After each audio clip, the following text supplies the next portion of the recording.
CBSE class 12 physics हमारा chapter है nuclei और इस वीडियो से हम लोग topic 2 mass defect and binding energy शुरू करेंगे। इस वीडियो में हम लोग 3 क्वेश्चन करेंगे 7, 8, 9।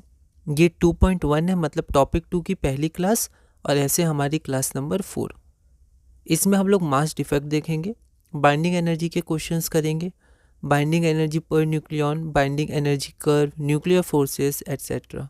ठीक है, तो ये कुछ टॉपिक्स हैं, एनसीईआरटी के टॉपिक्स के अनुसार हम लोग आगे बढ़ रहे हैं।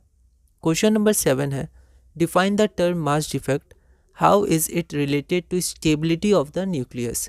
ये क्वेश्चन सीबीएसई 2023 में 2 मार्क्स का पूछा गया था। एक बार आप इस क्वेश्चन को ट्राई करिए, फिर हम लोग आगे बढ़ते हैं।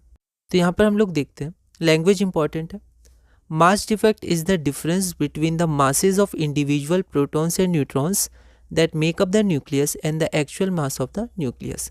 तो न्यूक्लियस में न्यूक्लियॉन्स होते हैं, न्यूक्लियॉन्स क्या होते हैं, प्रोटॉन्स और न्यूट्रॉन्स। ठीक है, तो उनका इंडिविजुअल मास जब कैलकुलेट किया गया और फिर जब actual mass of nucleus calculate किया गया तो वो दोनों सेम आने चाहिए थे, क्योंकि न्यूक्लियस प्रोटॉन और न्यूट्रॉन से ही बने हैं, लेकिन एक्चुअल मास कम आता है। ठीक है, तो वो जो डिफरेंस होता है, ठीक है, इंडिविजुअल मासेज जब हम लोग सम करेंगे और एक्चुअल मास में, उसको हम लोग मास डिफेक्ट कहते हैं। अब यहाँ पर एनसीईआरटी में मास डिफेक्ट को कैपिटल एम डेल एम से दिखाया गया, तो हम लोग वही यूज़ करेंगे। कैपिटल डेल एम हो गया हमारा मास इफेक्ट, तो यहाँ पर स्मॉल ये गलत हो गया। ठीक है, अगर कैपिटल एम से है तो यहाँ पर कैपिटल एम होगा, है ना, इसका हम ध्यान रखेंगे। तो ये क्या हो जाएगा, नंबर ऑफ प्रोटॉन्स और नंबर ऑफ न्यूट्रॉन्स का इंडिविजुअल मास। तो जेड हो गया एटॉमिक नंबर, मतलब नंबर ऑफ प्रोटॉन्स, और एक प्रोटॉन का मास अगर एमपी है तो टोटल नंबर ऑफ प्रोटॉन्स का मास हो जाएगा Z into MP, plus neutron कितने होते हैं, तो मास नंबर होता है number of protons plus number of neutrons.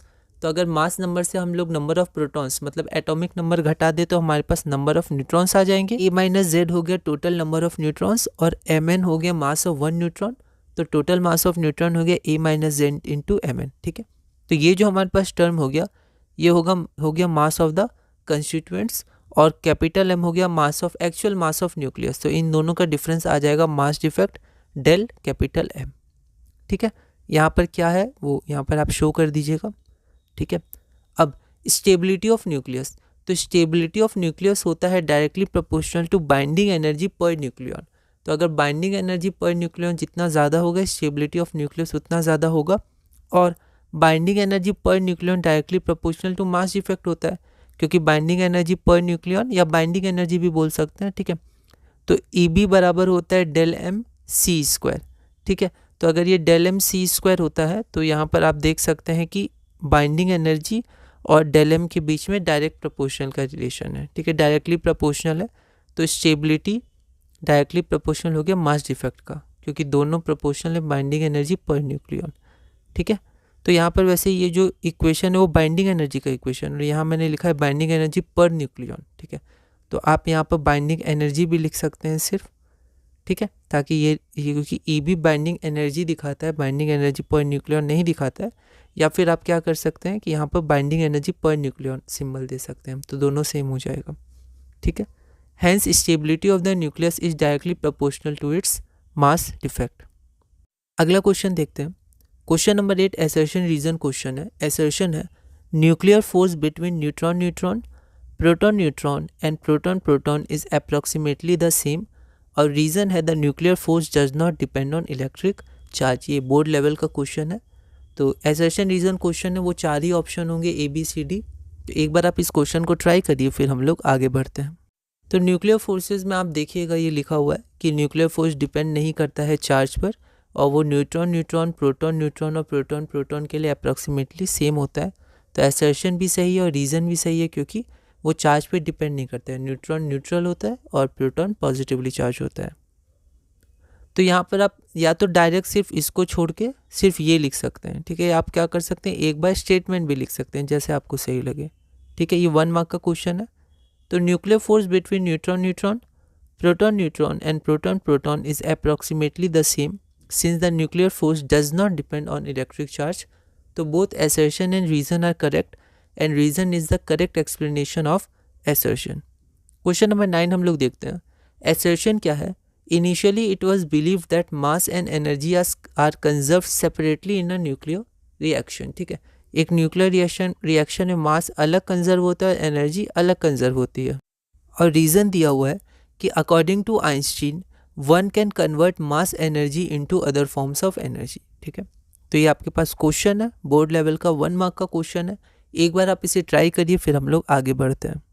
तो यहाँ पर ये सही है, एनसीईआरटी में आप पढ़िएगा तो ये लिखा भी हुआ है कि पहले ये माना जाता था, ये बिलीव किया जाता था कि मास और एनर्जी ये सेपरेटली कंजर्व होती हैं एक न्यूक्लियर रिएक्शन में। ठीक है, रीज़न क्या है, मतलब रीज़न क्या दिया हुआ है कि according to Einstein one can convert mass energy into other forms of energy. ये भी सही है, मास एक एनर्जी का रूप है, तो मास एनर्जी भी एक एनर्जी होती है। ठीक है, जिसको हम लोग कन्वर्ट कर सकते हैं अदर फॉर्म्स ऑफ एनर्जी में। तो दोनों स्टेटमेंट सही है, लेकिन ये रीज़न एसर्शन से रिलेट नहीं कर रहा है। तो एसर्शन हमारा अलग है, रीज़न अलग है। ठीक है, रीज़न रिलेट नहीं कर रहा है पर दोनों सही है, तो हमारा ऑप्शन नंबर बी हो जाएगा। Both assertion and reason are correct but reason is not the correct explanation of assertion. तो यहाँ मैंने डायरेक्ट लिख दिया, आप ये तो लिखिएगा ही, B option, both assertion and reason are correct but reason is not the correct explanation of assertion. अब ये हमारा क्लास नंबर 5 है, जिसे हम अगली वीडियो में देखेंगे। इसमें भी हम लोग 3 क्वेश्चन करेंगे, क्वेश्चन नंबर 10, 11 और 12। क्वेश्चन नंबर 10 भी असर्शन रीजन क्वेश्चन है, बोर्ड लेवल का 1 मार्क का। असर्शन क्या है कि binding energy per nucleon is practically constant for middle mass numbers, मतलब mass number less than 170 greater than 30 के लिए जो बाइंडिंग एनर्जी पर न्यूक्लियन होता है वो प्रैक्टिकली कांस्टेंट होता है। और रीज़न क्या है कि nuclear force is a short ranged force, short range in nature.